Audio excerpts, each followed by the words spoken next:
We're traveling in these Caribbean islands that were all discovered by Columbus. Now, in 1492, he searched for a new route to the East Indies. And when he found these islands, he actually thought that he had reached the archipelago western edge. So he called the region West Indies. So here we are. I just changed the flag, took down our well-used Brazilian flag. Of course, I should have done that already in French Guiana, but I forgot.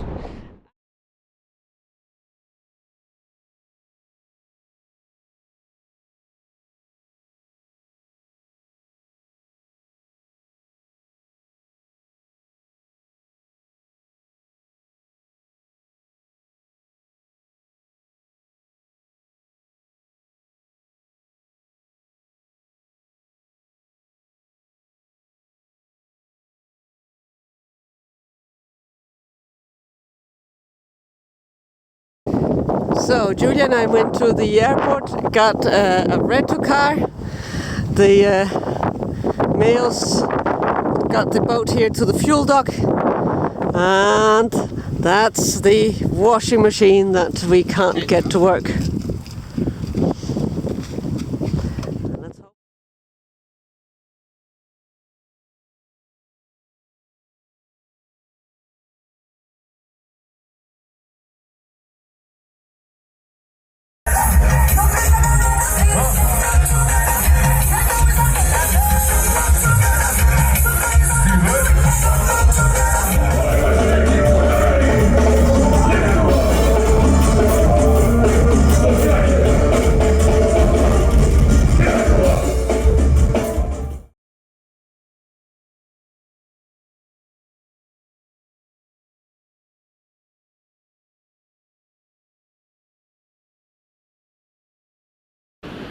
This is the anchorage Basse Point, I think it's called, on Grand Islet.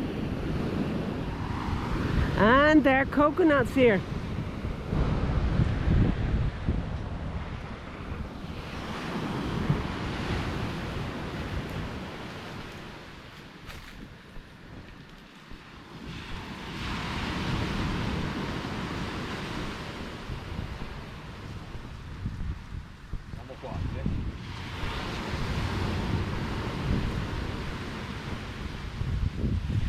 Fabio, non vale!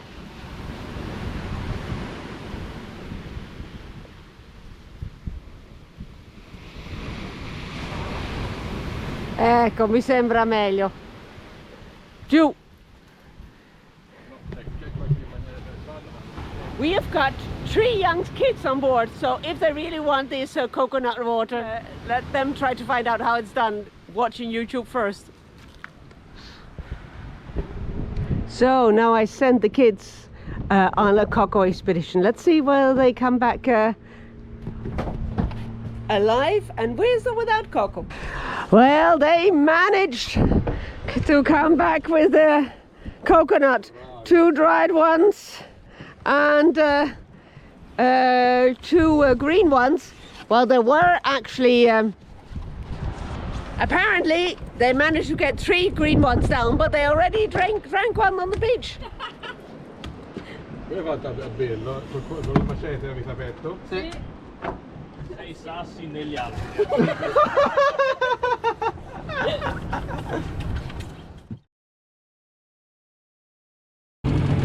So we anchored yesterday in the Bay of Désiré, and we are going to go ashore.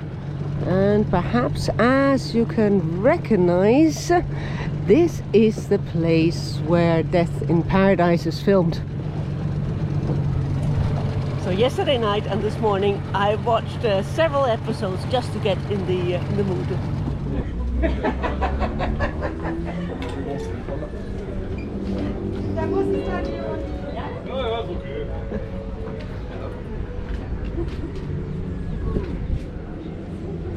And there is Father Pew.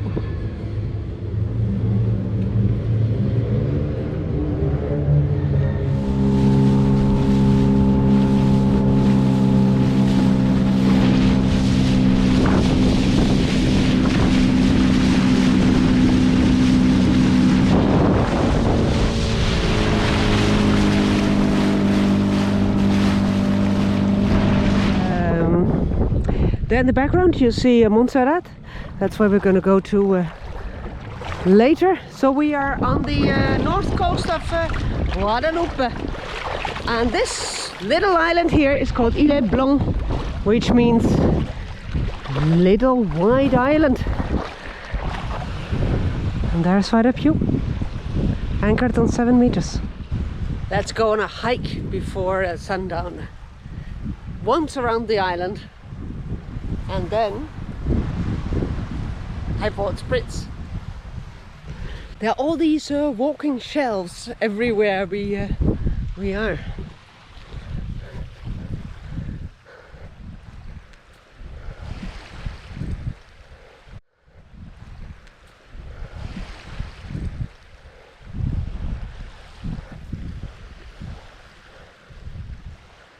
Uh-oh. We are not the only one who thought about going to the island for a sundowner to watch the sunset.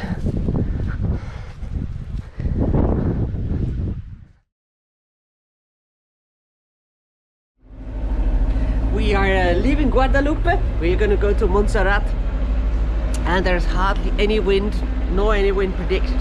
So it's 6:30 in the morning. Fabio just woke me up. We lifted the anchor and going to go out of this canal and to Montserrat. So we were looking at the weather forecast yesterday, and it said 0 winds. Now we are in the Caribbean. If there's one thing that's surely going to be in the Caribbean, then that's a wind, but from one island to the other one. I mean, wind still doesn't exist. So I told Fabio, you know, who cares about the weather forecast? It's just like the Mediterranean. We do not trust it. I was wrong.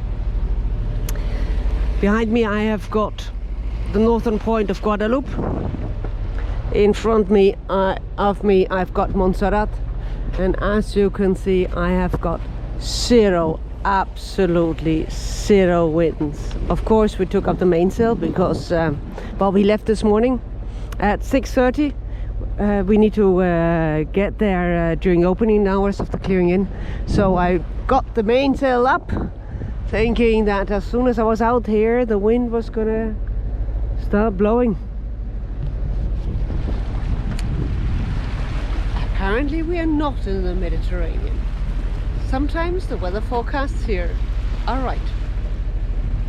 Here we are approaching Montserrat. We're going only on engine. Now, just as we turned the point, there is this little breeze, so we rolled out the jib. But as you can see, it's nothing.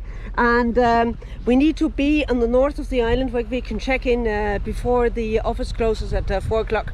Otherwise, it's going to be another 40 euros, which we're going to save, hopefully. So this is the south part of the Montserrat Island. That's a volcano, still active. You can see the yellow sulfur coming out. And in fact, all the southern part of the island is prohibited. You're not allowed to go there ever since the eruption 35 years ago in 1995. Gives quite an impression to sail this close to it. The volcano had been dormant for, I think, for 400 years and then woke up 30 years ago. And I think this is where Plymouth was, and a golf court, and that is all now part of the exclusion zone.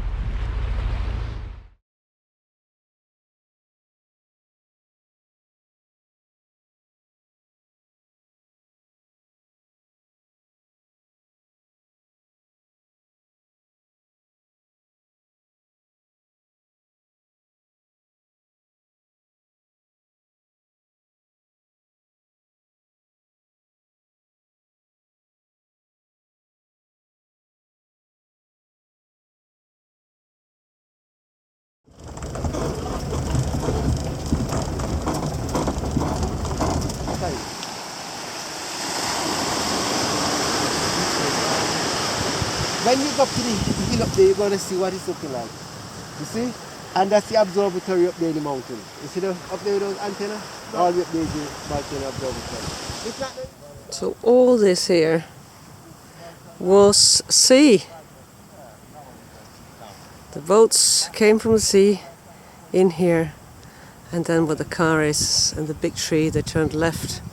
There was a yacht hub. Time for a sundowner in Rendezvous Bay. So behind this rock I've got a little bay where we arrived, and then we went up and visited the observatory. And this is the only beach of Montserrat.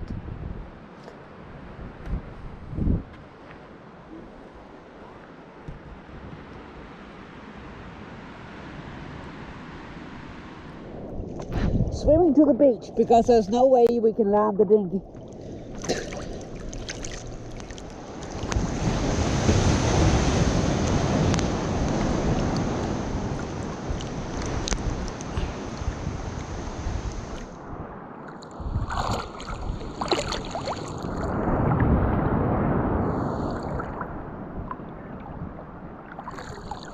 I'm standing.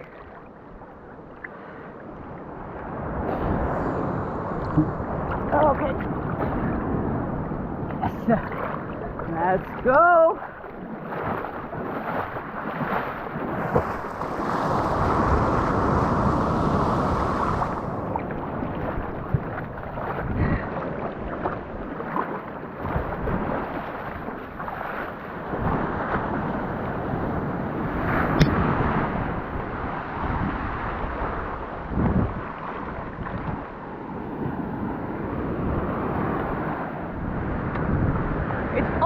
Tricky arriving on a beach you don't know, but this was perfect.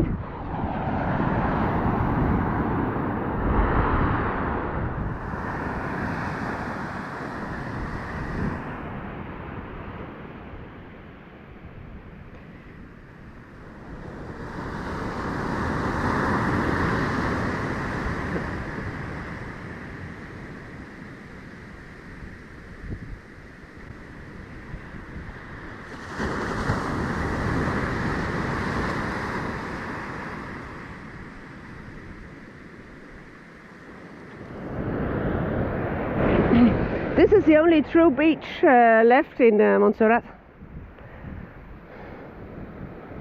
And as you can see, there aren't many people on this island and even less tourists.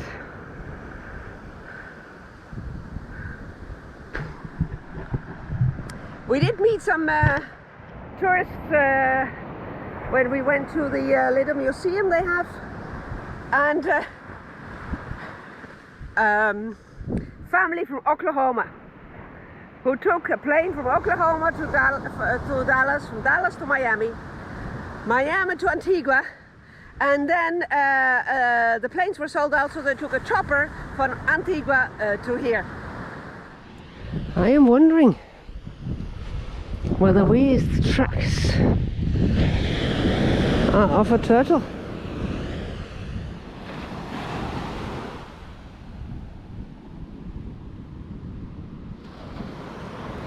Going up and coming down. I wouldn't know what else.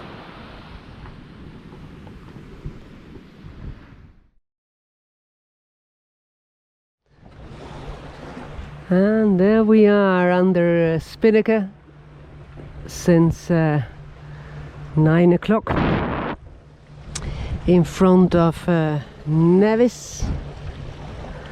And there I've got St. Kitts, and up there Sint Eustatius.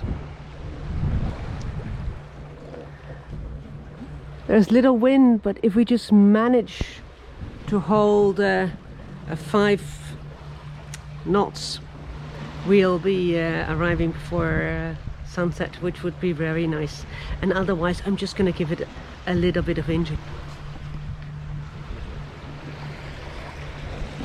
We are not going to stop here. They, my parents had a problem when they cruised here 15 years ago.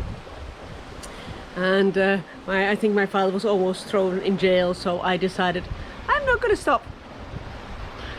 Let's just continue and go to the Dutch island of Sint Eustatius.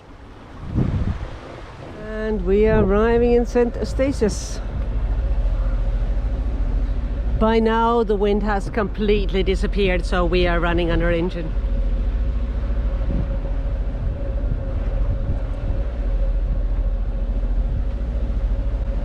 And as you can see, there is a volcano, which of course is very nice, but the problem is that then when there are volcanoes, there is this idea that you have to hike them up. And I really don't like hiking. Of course I like to be up there and see the view, but just getting up there in this heat, I don't know. But let's see whether I resist my own pressure from actually getting up there or not.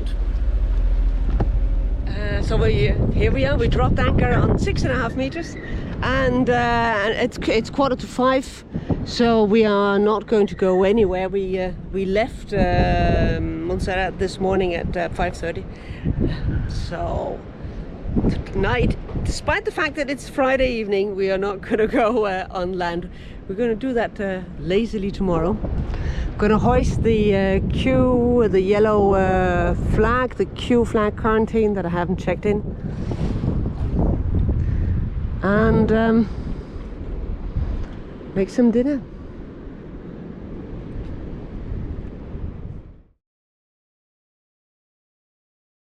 So the volcano, and this is the harbor. There are no moorings, so it's anchor. And then I've got the low town, that's hardly anything left. And then I've got the upper town, which there still is. And then I've got the slave path going from down up. Apparently this was, well, one of the slave hubs in the 17th, 18th century.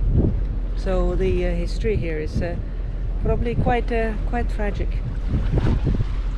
Halfway from Sint Kitts to here, the Starlink went off, because while it's part of the Kingdom of the Netherlands, it's not like the French areas that are just France and you pay in euro and your telephone cards. I think that they're in Europe, but this is a dollar economy. To mount or not to mount, that is the question.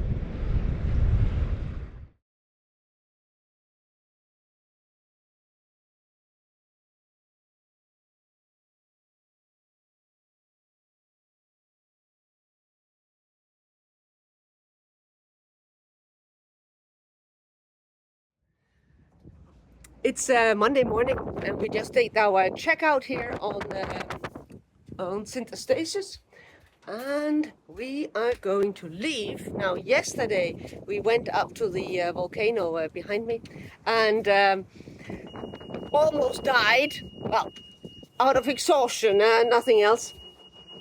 So we are not going to go to Saba, because Saba, the volcano, is even higher, and in fact it's the highest point of the Kingdom of the Netherlands. No way. We're going to go to Sint Maarten,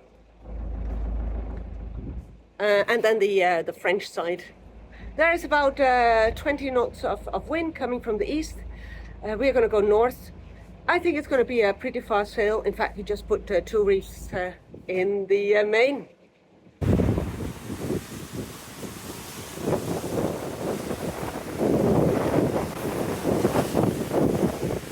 So there's basically nothing on the island except this bunkering facility, tankers waiting to load and unload, and then this the volcano kill.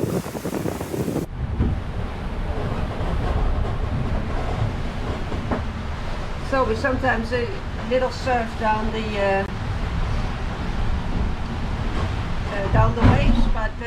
generally it's going pretty fast. With our main double reefed, we have an average speed of 10.5. Wind is averaging 20 knots in the last hour, and we're almost there. It's the nice thing of sailing in these Caribbean islands. Always got wind, well, except that little piece, but usually there's always wind. There is a little distance from one island to another one. It's more like Greece, actually. There you maybe just be able to see St. Bart's, and this is an Saint Martin, St. Martin. We're approaching it from the south, so that's the Dutch side. So the south side is the Dutch side because they wanted salt pans for their herrings, and the salt pans are on the Dutch side, and the salt pans are on the south side. So, and the French got the north side. French side is a little bit bigger. We are going to go to the north side. There's this huge bay, Marigot Bay, in front of the French capital of the island, and that's where all the cruising boats are. There is a lagoon behind here, which you either come in from two bridges from the south side, the Dutch side, or one bridge from the north side. The plan is that we're going to be in there as well. We have to do some laminating work, so we want the boat to be nice and quiet.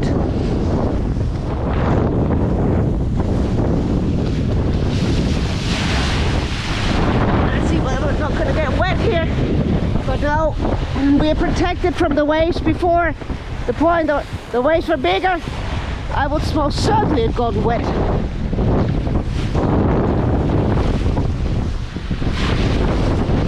Sliding nicely through the water, doing this, I think around 10 knots.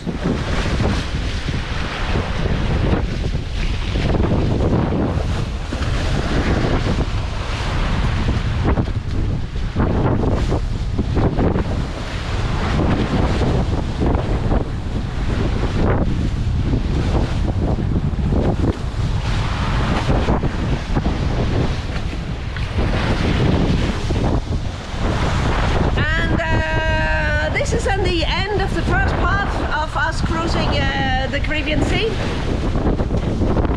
We arrived in Martinique mid-February, and now it's the 24th of March. So then we went from Martinique up here to St. Martin, and the idea is we are going to stay here I think 5 weeks. First 3 weeks alone. We have got all these works to do, so we're just going to stay there in Marigot. And then we've got 2 weeks with friends coming over, and when they've all left in the beginning of May, we are going to go down south again, and we need to be in Aruba mid-June. But these first 5 weeks of cruising in the Caribbean islands they lived up to expectations.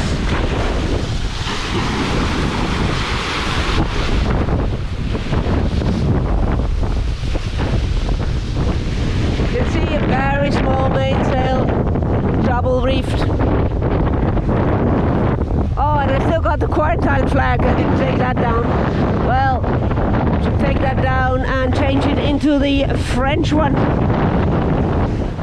When the mainsail is up, it's 80. Well, the mainsail up, I think it's almost 80 square meters. Double reefed. It's probably half 40 square meters. Then it would be the same side as a jib, more or less.